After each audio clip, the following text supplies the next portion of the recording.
Hey, everybody, welcome back to our reading. You have made it to Friday, February 12th, almost halfway through month 2. That's super cool. Headed into another weekend. That's pretty awesome. Hopefully last day I'll be with you with my bandage. Should be able to stop wearing this. That'll be great. So we are in Exodus 34. Man, we've been through a lot of stuff, and there's just so much packed into these verses that's weird to us, isn't there, about the tabernacle and the covenant and but it's really good. It's really good for us to take the time to listen to God in the weird parts. So that's what we're going to try to do today. Listen to God in the weird parts. Exodus 34, starting in verse 1. It's a new copy of the covenant. So then the Lord told Moses, chisel out 2 stone tablets like the first ones. I will write on them the same words that were on the tablets you smashed. Be ready in the morning to climb up Mount Sinai. Present yourself to me on the mountaintop. No one else may come with you. In fact, no one is to appear anywhere on the mountain. Don't even let the flocks or the herds graze near the mountain. So Moses chiseled out 2 tablets of stone like the first ones. Each early in the morning he climbed Mount Sinai as the Lord had commanded him, and he carried the 2 stone tablets in his hands. And then the Lord came down in a cloud and stood there with him, and he called out his own name, Yahweh. The Lord passed in front of Moses, calling out, Yahweh, the Lord, the God of compassion and mercy. I'm slow to anger and filled with unfailing love and faithfulness. I lavish unfailing love to 1,000 generations. I will forgive iniquity, rebellion, and sin. But I do not excuse the guilty. I lay the sins of the parents upon their children and grandchildren. The entire family is affected, even children in the 3rd and 4th generations. Then Moses immediately threw himself to the ground and worshipped. And he said, O Lord, if it's true that I have found favor with you, then please travel with us. Yes, this is a stubborn and rebellious people, but please forgive our iniquity and our sins. Claim us as your own special possession. And the Lord replied, listen, I'm making a covenant with you in the presence of all your people. I will perform miracles that have never been performed anywhere in all the earth or in any nation. And all the people around you will see the power of the Lord, the awesome power I will display for you. But listen carefully to everything I command you today, and then I will go ahead of you and drive out the Amorites, the Canaanites, the Hittites, the Perizzites, the Hivitites, and the Jebusites. Be careful never to make a treaty with people who live in the land where you're going. If you do, you'll follow their evil ways and be trapped. Instead, you must break down their pagan altars, smash their sacred pillars, and cut down their Asherah poles. You must worship no other gods before me, the Lord, whose very name is jealous, is a God who is jealous about his relationship with you. You must not make a treaty of any kind with the people living in the land. They lust after their gods, offering sacrifices to them. They will invite you to join them in their sacrificial meals, and you will go with them. And then you will accept their daughters who sacrifice to other gods as wives for your sons, and they will seduce your sons into committing adultery against me by worshiping other gods. You must not make any gods of molten metal for yourselves. You must celebrate the festival of unleavened bread. For 7 days, the bread you eat must be made without yeast, just as I commanded you. Celebrate this festival annually at the appointed time in the early spring in the month of Abib, for that is the anniversary of your departure from Egypt. The firstborn of every animal belongs to me, including the firstborn males from your herds of cattle and your flocks of sheep and goats. A firstborn donkey may be bought back from the Lord by presenting a lamb or a young goat in its place, but if you do not buy it back, you must break its neck. However, you must buy back every firstborn son. No one may appear before me without an offering. You have 6 days each week for your ordinary work, but on the seventh day you must stop working, and even during the seasons of plowing and harvest you must stop. You must celebrate the festival of the harvest with the first crop of wheat harvest, and celebrate the festival of the final harvest at the end of the harvest season. 3 times each year, every man in Israel must appear before the sovereign, the Lord, the God of Israel. I will drive out the other nations ahead of you and expand your territory, so no one will covet and conquer your land while you appear before the Lord your God 3 times each year. You must not offer the blood of my sacrificial offerings together with any baked goods containing yeast, and none of the meat of the Passover sacrifice may be kept over until the next morning. As you harvest your crops, bring the very best of the first harvest to the house of the Lord your God. You must not cook a young goat in its mother's milk. And then the Lord said to Moses, write down all these instructions, for they represent the terms of the covenant I'm making with you and with Israel. Moses remained there on the mountain with the Lord for 40 days and 40 nights. In all that time he ate no bread and drank no water, and the Lord wrote the terms of the covenant, the 10 commandments, on the stone tablets. When Moses came down Mount Sinai carrying the 2 stone tablets inscribed with the terms of the covenant, he wasn't aware that his face had become radiant because he'd spoken to the Lord. So when Aaron and the people of Israel saw the radiance of Moses' face, they were afraid to come near him. But Moses called out to them and asked Aaron and all the leaders of the community to come over, and he talked with them. And then all the people of Israel approached him, and Moses gave them all the instructions the Lord had given him on Mount Sinai. When Moses finished speaking with them, he covered his face with a veil. But when he went into the tent of meeting to speak with the Lord, he would remove the veil until he came out again, and then he would give the people whatever instructions the Lord had given him. And the people of Israel would see the radiant glow of his face. So he would put the veil over his face until he returned to speak with them. Instructions on the Sabbath. Then Moses called together the whole community of Israel and told them, these are the instructions the Lord has commanded you to follow. You have 6 days a week for your ordinary work, but the 7th day must be a Sabbath day of complete rest, a holy day dedicated to the Lord. Anyone who works on that day must be put to death. You must not even light a fire in any of your homes on the Sabbath. Then Moses said to the whole community of Israel, this is what the Lord has commanded. Take a sacred offering for the Lord. Let those with generous hearts present the following gifts to the Lord: gold, silver, and bronze, blue, purple, and scarlet thread, fine linen and goat hair for cloth, tanned ram skins and fine goat skin leather, acacia wood, olive oil for the lamps, spices for the anointing oil, and fragrant incense, onyx stones and other gemstones to be set in the ephod and the priest's chest piece. Then we're going to jump forward to Matthew chapter 27. We're going to pick up in verse 15 and go down through verse 31.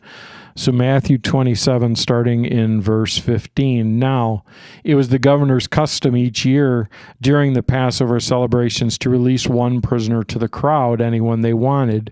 This year, there was a notorious prisoner, a man named Barabbas. As the crowds gathered before Pilate's house that morning, he asked them, which one do you want me to release to you, Barabbas or Jesus, who's called the Messiah? He knew very well that the religious leaders had arrested Jesus out of envy. And just then, as Pilate was sitting on the judgment seat, his wife sent him this message: leave the innocent man alone. I suffered through a terrible nightmare about him last night. Meanwhile, the leading priests and the elders persuaded the crowd to ask for Barabbas to be released and for Jesus to be put to death. So the governor asked again, which of these two do you want me to release to you? The crowd shouted back, Barabbas. And Pilate responded, then what should I do with Jesus, who's called the Messiah? And they shouted, crucify him. Why? Pilate demanded. What crime has he committed? But the mob roared even louder, crucify him. Pilate saw that he wasn't getting anywhere and that a riot was developing. So he sent for a bowl of water and washed his hands before the crowd, saying, I am innocent of this man's blood. The responsibility is yours. And all the people yelled back, we will take responsibility for his death, we and our children. So Pilate released Barabbas to them. He ordered Jesus flogged with a lead-tipped whip and then turned him over to the Roman soldiers to be crucified. Some of the governor's soldiers took Jesus into their headquarters and called out the entire regiment. They stripped him and put a scarlet robe on him. They wove thorn branches into a crown and put it on his head, and they placed a reed stick in his right hand as a scepter. And then they knelt before him in mockery and taunted, Hail, King of the Jews! And they spit on him and grabbed the stick and struck him on the head with it. When they were finally tired of mocking him, they took the robe off and put on his own clothes, and then they led him away to be crucified. Proverbs chapter 33, or rather Psalm 33, starting in verse 12. Get to the right place here. Psalm 33. What joy for the nations whose God is the Lord, whose people he has chosen as his inheritance. The Lord looks down from heaven and sees the whole human race. From his throne he observes all who live on the earth. He made their hearts, so he understands everything they do. The best equipped army cannot save a king, nor is the great strength enough to save a warrior. Don't count on your war horse to give you victory, for all its strength it cannot save you. But the Lord watches over those who fear him, those who rely on his unfailing love. He rescues them from death and keeps them alive in times of famine. We put our hope in the Lord. He is our help and our shield. In him our hearts rejoice, for we trust his holy name. Let your unfailing love surround us, Lord, for our hope is in you alone. And then we go to Proverbs chapter 9. Proverbs 9, we're going to read 1 through 6. Wisdom has built her house. She has carved 7 columns. She has prepared a great banquet, mixed wines, and set the table. She sent her servants to invite everyone to come. She calls out from the heights overlooking the city, Come in with me, she urges the simple. To those who lack good judgment, she says, Come and eat my food and drink my wine I have mixed. Leave your simple ways behind and begin to live. Learn to use good judgment. Then let's go to Oswald Chambers for today, February 12th. It's from Exodus 20, verse 19. They said to Moses, You speak with us and we will hear, but let not God speak with us lest we die. Are you listening to God? We show how little love we have for God by preferring to listen to his servants rather than to him. Why are we so terrified for God to speak to us? It is because we know that when God speaks, we must either do what he asks or tell him we will not obey. There's a lot of truth in that, man. So today, I really, as I was reading through this, and sometimes I get a little lost in places in Exodus, Leviticus, Numbers, where it repeats things. And, that's just been a struggle for me ever since I started reading the Bible. And the first time through it, I remember really vividly reading, and then it'll repeat the same thing. And there are times when they get to actually building the tabernacle where it'll talk about the words, it'll give how to build it, and then in the next chapter it'll do exactly the same words saying they built it that way, which has a really important point to it, and we'll talk about it when we get there. But it's also just kind of man, does it have to repeat word for word? Because why do I have to read this? Why do I have to grab hold of this stuff that that is a little harder, and it makes me feel bad that I feel that way, because I feel like, man, I'm a pastor. I shouldn't get tired. I shouldn't get upset because it's like repeating the same thing. I mean, and how petty is that complaint? I'm not there building it. I'm not living in the desert having to weave the fabrics and make the metal pieces and all that stuff. All I have to do is spend 20 minutes reading it. And I'm like, I don't want to read it. It's kind of dull and it's kind of difficult. And when I do that, and when I do stuff like that, I am very prone to beat myself up. And I don't know whether you're in that same boat or not, but like, I definitely am my own worst critic. I have a very low opinion of myself, and I really struggle with that. And I get very down on myself for not being things that I'm not. And there are a lot of things that I'm not, and so as I was reading through this, I just really latched on to Psalm 33. Psalm 33 verse 15 says, He made their hearts so He understands everything they do. What a beautiful thought. That God made my heart so He understands everything that I do. It doesn't make everything I do okay. That's not an excuse for me to just go off and live whatever way I want to live. But boy, does it help me to remember, God made me. He knows me better than I know me.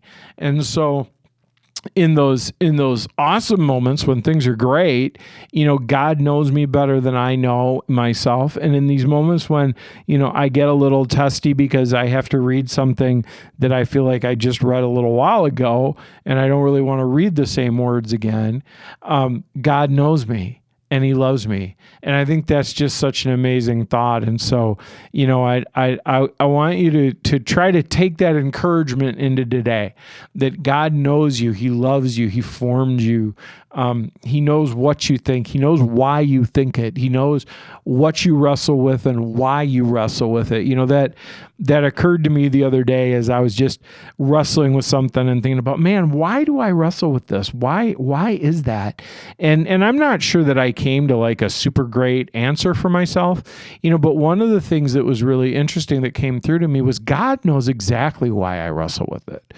And that's just really, really comforting. So today I want to close by praying today. I want to take our pen before we pray, knock off the 12th, Friday the 12th, all done, into another weekend. And let's pray our way into that weekend. Jesus, you know us, you made us, you formed us, you know why we do the things great that we do. You know why we struggle with the things that we struggle with. And that is so amazingly comfortable, because the reality is we often don't know ourselves very well. And so, Father, as we go into this Friday, into another weekend, headed toward a Sunday where hopefully we'll seek you together in one way or another, God, help us to remember that you made our hearts and you understand what we do, and we can come to you confidently because nothing surprises you, nothing discourages you, nothing thwarts you.